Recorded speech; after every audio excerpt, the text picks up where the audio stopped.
Troisième partie de notre réflexion sur le thème « La puissance de la parole ».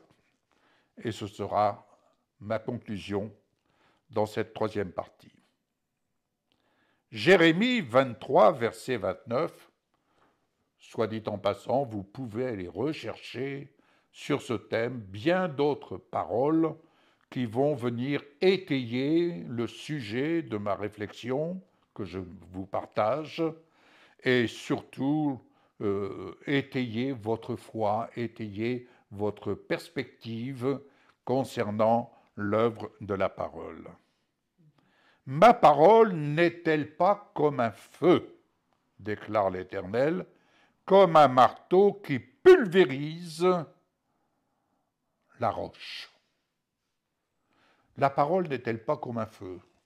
Dites-moi, l'apôtre Paul, Saul de Tarse plus précisément, n'a-t-il pas été confronté à cette parole de feu lorsque Jésus s'est présenté à lui en lui disant « Saul, Saul, pourquoi me persécutes-tu » N'est-il pas tombé à terre? Lui et ses compagnons, il fut le seul à entendre le Seigneur lui parler, mais lui et ses compagnons sont tombés, ont été terrassés. L'apôtre Jean, sur l'île de Patmos, n'a-t-il pas été immergé dans cette nature de feu? N'aurions-nous pas besoin, nous aussi, d'être immergés dans cette nature de feu? Est-ce que nous le désirons? Est-ce que nous le recherchons? Pour ce faire, acceptons de nous laisser déposséder de bien des certitudes, de telle sorte que cette nature de feu est venue engloutir la nature charnelle, diabolique de Saul de Tarse qui persécutait, tuait les chrétiens. Il en est devenu l'apôtre Paul. Amen, amen, amen. Cette parole, tel un feu, consume, brise les résistances et les obstacles qui se dressent contre elle. La parole de Dieu en tant que feu purifie nos cœurs et nos esprits, élimine les impuretés et les doutes qui nous empêchent de nous rapprocher de lui. N'oublions pas que le Seigneur nous dit bien « Nul ne peut venir à moi si le Père ne l'attire ». Faut-il avoir ce désir? L'amour est un désir. S'il n'y a pas d'amour, quel genre de relation pouvons-nous avoir? Dans un couple, s'il n'y a pas d'amour, il n'y a pas de vie. Comme un marteau, elle démolit les forteresses de l'orgueil et de l'incrédulité, ouvrant la voie à une transformation profonde et durable. En nous laissant façonner par cette parole puissante, nous devenons de nouvelles créatures alignées avec la volonté divine et prêtes à accomplir les desseins de Dieu. Enfin, le dernier verset, Colossiens 3, verset 16, je lis « Que la parole de Christ habite en vous dans toute sa richesse. Instruisez-vous et avertissez-vous les uns les autres en toute sagesse par des psaumes, par des hymnes, par des cantiques spirituels. » C'est-à-dire, avertissez-vous spirituellement pour vous édifier. Pour vous édifier. C'est la motivation, entre autres, qui me permet de venir vers vous, bien-aimés, d'une façon ou d'une autre, c'est-à-dire en écrit ou en vidéo. C'est tout le plaisir que le Seigneur peut me procurer, de telle sorte que vous puissiez vraiment être au bénéfice de la parole, de cette édification, de ces avertissements.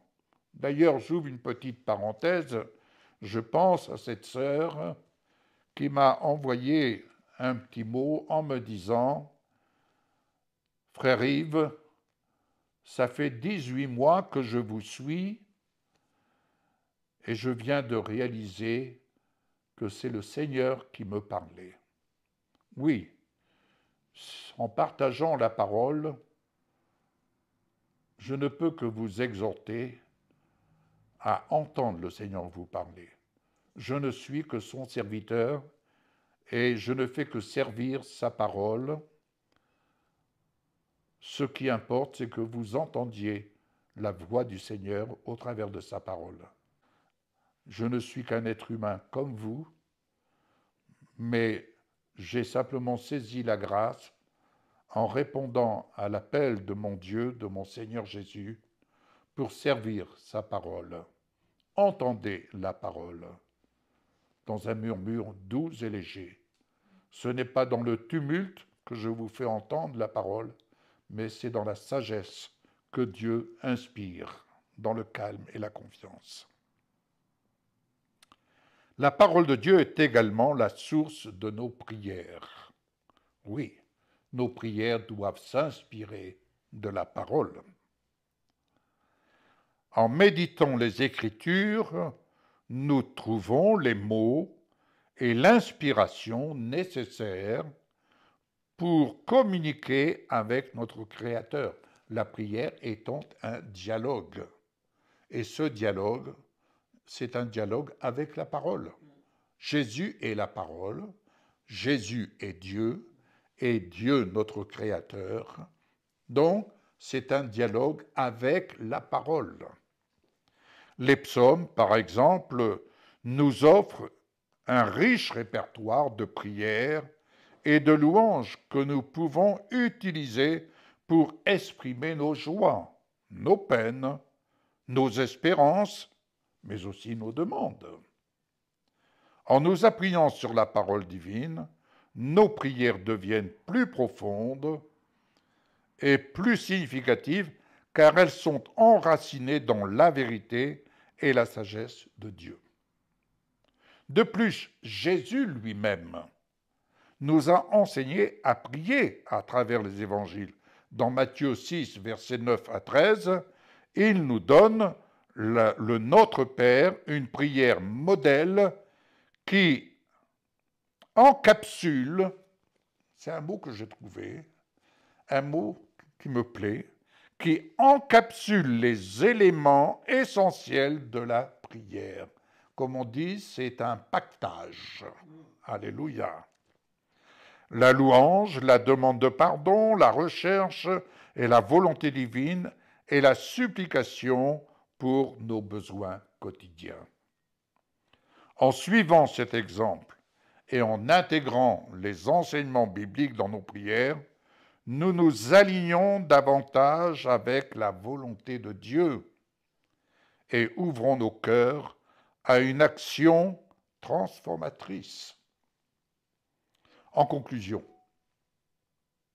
la parole de Dieu est un don précieux et puissant, offrant directives, réconfort et transformation spirituelle.